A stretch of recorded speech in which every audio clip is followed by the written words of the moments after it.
الحمد للہ نحمده ونصلي على رسوله الكريم اما بعد اللهم انفعنا بما علمتنا وعلمنا ما ينفعنا وارزقنا علما تنفعنا به آمین۔ نماز کے واجبات، اس تعلق سے آج کا ہمارا پہلا درس ہے۔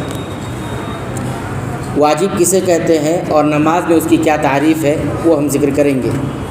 واجب وہ چیز ہے جس کا حکم شریعت نے لازمی طور پر دیا ہو، اس کو واجب کہا جاتا ہے۔ واجب وہ چیز جس کا حکم شریعت نے لازمی طور پر دیا ہو، یعنی اسے کرنا ہو۔ نماز میں واجب کی پہچان کیا ہوگی؟ نماز میں واجب وہ عمل ہے کہ اگر جان بوجھ کر چھوڑ دیا جائے تو نماز باطل ہو جاتی ہے۔ اگر بھول یا لا علمی میں چھوڑ دیا جائے تو معاف ہو جاتا ہے اور سجدے سہو سے اس کی تلافی ہو جاتی ہے۔ جب ہم کہیں گے یہ نماز کی واجب چیز ہے تو اس کا مطلب یہ ہوگا کہ اگر اسے جان بوجھ کر چھوڑ دیا جائے تو نماز باطل ہو جاتی ہے، اور اگر بھول کر چھوڑ دیا جائے یا لا علمی کی وجہ سے نہیں جانتا تھا اور چھوڑ دیا تو معاف تو ہو جاتا ہے، لیکن سجدے سہو سے اس کی تلافی کرنی ہوتی ہے۔ رکن میں یہ ہوتا تھا کہ اگر بھول کر یا لا علمی سے چھوڑ دیا ہے تو اس کو کرنا ہوتا تھا اور سجدے سہو بھی کرنا ہوتا تھا۔ اس میں اسے دوبارہ کرنے کی ضرورت نہیں ہے، بلکہ سجدے سہو کر لیا تو اس کی جگہ پر یہ کافی ہو جائے۔ یہ نماز کا واجب ہوتا ہے۔ تو نماز میں سب سے پہلے واجب چیز کیا ہے وہ ہم ذکر کریں گے۔ تکبیرات انتقال۔ تکبیرات انتقال یعنی نماز میں ایک رکن سے دوسرے رکن کی طرف جاتے وقت جو تکبیرات کہی جاتی ہے اس کو تکبیرات انتقال کہا جاتا ہے۔ ایک تو پہلی تکبیر ہوتی ہے جسے کہہ کر انسان نماز میں داخل ہوتا ہے، وہ تکبیر تحریمہ ہے، اللہ اکبر کہہ کر داخل ہوتا ہے۔ اس کے علاوہ جتنا اللہ اکبر آتا ہے، چاہے رکوع میں جاتے وقت یا سجدے میں جاتے وقت، سجدے سے اٹھتے وقت، جتنی مرتبہ ہم اللہ اکبر کہتے ہیں اس کو تکبیرات انتقال کہا جاتا ہے۔ ایک حالت سے ہم دوسری حالت پر منتقل ہو رہے ہوتے ہیں، جا رہے ہوتے ہیں، تو اس کو اس وقت جو تکبیر کہی جاتی ہے اس کو تکبیرات انتقال کہا جاتا ہے۔ تو اس تکبیر کا کیا حکم ہے؟ تو علماء نے بتایا کہ اس کا حکم یہ ہے کہ یہ واجب ہے۔ تکبیر تحریمہ یعنی اللہ اکبر شروع میں جو کہا جاتا ہے یہ واجب نہیں ہے بلکہ رکن ہے، یعنی اس کے بغیر نماز نہیں ہوتی۔ اکثر فقہا کہتے ہیں کہ تکبیرات انتقال سنت ہے۔ کیا ہے؟ سنت ہے، واجب نہیں ہے۔ ان کی دلیل وہ حدیث ہے جس میں نبی کریم صلی اللہ علیہ وسلم نے ایک شخص کو نماز سکھائی، اور اس میں نبی کریم صلی اللہ علیہ وسلم نے نماز کے ضروری اعمال سکھائے، صرف تکبیر تحریمہ کا ذکر کیا، باقی تکبیرات کا ذکر نہیں کیا۔ تو انہوں نے کہا، یعنی ان لوگوں نے کہا کہ اگر یہ واجب ہوتی تو نبی کریم صلی اللہ علیہ وسلم ضرور بتاتے، کیونکہ یہ سکھانے کا موقع تھا۔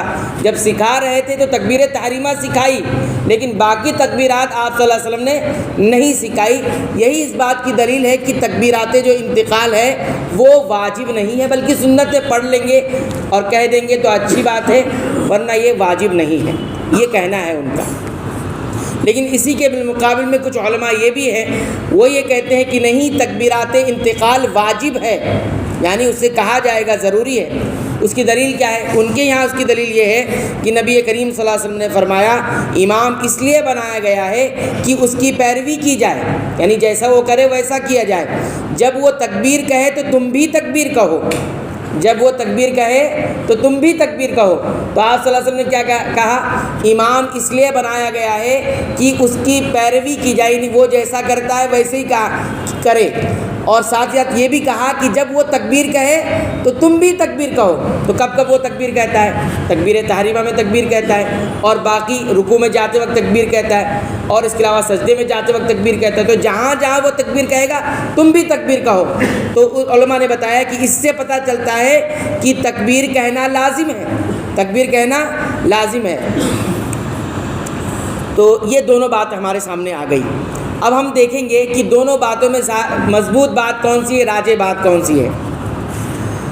تو اس کی دلیل دے رہے ہیں۔ جو لوگ واجب کہتے ہیں ان کے یہاں دلیل اور بھی ہے۔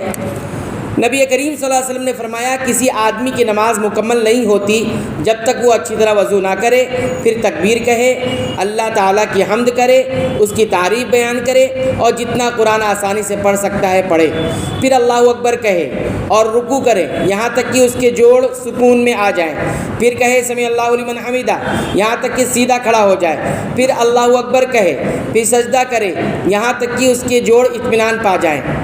تو یہ حدیث میں بھی بار بار اللہ کے رسول صلی اللہ علیہ وسلم سکھاتے ہوئے کہتے ہوئے کہہ رہے ہیں کہ اللہ اکبر کہے، ورنہ اس کی نماز کافی نہیں ہوگی۔ تو یہ حدیث اور اس سے پہلے والی حدیث جو ہم نے بیان کی ہے، یہ واضح طور پر اس بات کی دلیل ہے کہ رکوع، سجدہ وغیرہ کے لیے تکبیر کہنا واجب ہے۔ تو یہ دلیل ہو گئی جہاں آپ صلی اللہ علیہ وسلم نے کہا ہے تکبیر کہنے کے لیے۔ دوسری دلیل، نبی کریم صلی اللہ علیہ وسلم کا خود عمل بھی یہ دلیل بنتا ہے۔ ابو ہریرہ رضی اللہ تعالیٰ عنہ سے روایت ہے کہ وہ کہتے ہیں کہ وہ ہر نماز میں تکبیر کہتے تھے، کھڑے ہوتے وقت اللہ اکبر، رکوع جاتے وقت اللہ اکبر، پھر کہتے سمیع اللہ لمن حمیدہ، سجدے سے پہلے ربنا ولک الحمد، سجدے میں جاتے وقت اللہ اکبر، سر اٹھاتے وقت اللہ اکبر، دوبارہ سجدہ کرتے وقت اللہ اکبر، سجدے سے اٹھتے وقت اللہ اکبر، 2 رکعت کے بعد کھڑے ہوتے وقت اللہ اکبر، اور یہ ہر رکعت میں کرتے یہاں تک کہ نماز مکمل ہو جاتی۔ پھر فرمایا اس ذات کی قسم جس کے ہاتھ میں میری جان ہے، میں تم سب میں سب سے زیادہ رسول اللہ صلی اللہ علیہ وسلم کی نماز کی طرح جانتا ہوں، یعنی جس طرح نبی کریم صلی اللہ علیہ وسلم نماز پڑھتے تھے سب سے زیادہ میری نماز آپ صلی اللہ علیہ وسلم کی نماز کے قریب ہے، اور آپ صلی اللہ علیہ وسلم اسی طرح نماز پڑھتے تھے یہاں تک کہ آپ صلی اللہ علیہ وسلم اس دنیا سے رخصت ہو گئے۔ تو اپنا عمل بھی بتایا کر کے اور ساتھ ہی ساتھ بتایا کہ میں نے اسی طرح نبی کریم صلی اللہ علیہ وسلم کو نماز پڑھتے ہوئے دیکھا ہے، اور اتنا پڑھتے ہوئے دیکھا کہ آپ اسی طرح نماز پڑھتے ہوئے دنیا سے رخصت بھی ہوئی، یعنی اسی طرح نبی صلی اللہ علیہ وسلم نماز پڑھتے تھے۔ تو اس میں کیا ہوا کہ نبی کریم صلی اللہ علیہ وسلم ہر تکبیر یعنی رکن سے رکن جاتے وقت تکبیر کہتے تھے۔ ایک اور روایت ہے جس میں مطرف بن عبداللہ کہتے ہیں کہ میں اور عمران بن حسین علی بن ابی طالب کے پیچھے نماز پڑھی، جب وہ سجدہ کرتے تکبیر کہتے، سر اٹھاتے تکبیر کہتے، 2 رکعت کے بعد کھڑے ہوتے تکبیر کہتے۔ نماز کے بعد عمران رضی اللہ تعالیٰ نے میرا ہاتھ پکڑ کر کہا کہ انہوں نے ہمیں محمد صلی اللہ علیہ وسلم کی نماز پڑھائی ہے، یا یہ کہا کہ انہوں نے مجھے رسول اللہ صلی اللہ علیہ وسلم کی نماز یاد دلا دی۔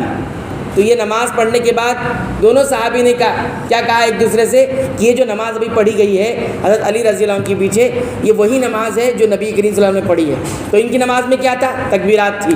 تو اس سے بھی معلوم ہوا کہ یہ تکبیر لازم ہے۔ اور نبی کریم صلی اللہ علیہ وسلم نے کیا فرمایا؟ ایسی نماز پڑھو جیسی تم نے مجھے نماز پڑھتے دیکھا ہے۔ تو صحابہ کا عمل بھی معلوم ہو گیا۔ عبداللہ ابن مسعود خود فرماتے ہیں کہ نبی کریم صلی اللہ علیہ وسلم ہر جھکنے، اٹھنے، کھڑے ہونے اور بیٹھنے میں تکبیر کہتے تھے، اور ابو بکر اور عمر رضی اللہ تعالیٰ عنہ بھی ایسے ہی کرتے تھے، یعنی خلفائے راشد کا بھی عمل ہو گیا، نبی کریم صلی اللہ علیہ وسلم کا عمل بھی مل گیا، اور نبی کریم صلی اللہ علیہ وسلم کی قولی دلیل بھی مل گئی۔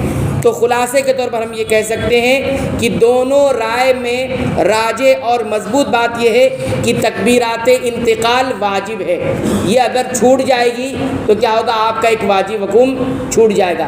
امام کے لیے تکبیرات یعنی تکبیرات انتقال واجب ہے، اور مقتدی جو پیچھے پڑھتے ہیں ان کے لیے بھی واجب ہے کہ وہ بھی تکبیرات انتقال آہستہ سے کہیں گے۔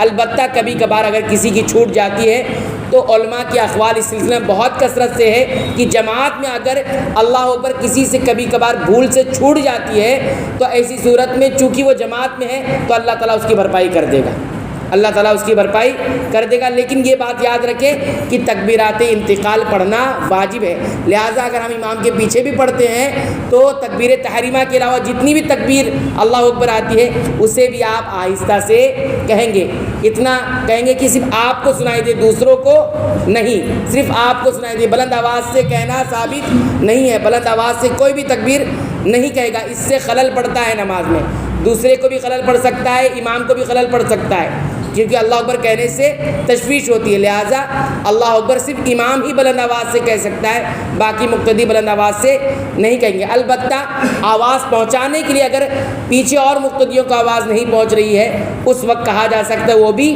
کسی مقصد کے تحت، ورنہ ہر نمازی بلند آواز سے تکبیرات انتقال نہیں کہے گا، البتہ کہنا ضروری ہے۔ اللہ تعالیٰ سے دعا ہے رب العالمین تو ہمیں سنت کے مطابق عبادتوں کو انجام دینے کی توفیق عطا فرما۔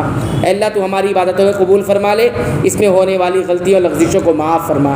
اے اللہ تو ہماری مغفرت فرما، ہمارے والدین کی مغفرت فرما، تمام مسلمانوں مومنوں اہل توحید کی مغفرت فرما، آمین۔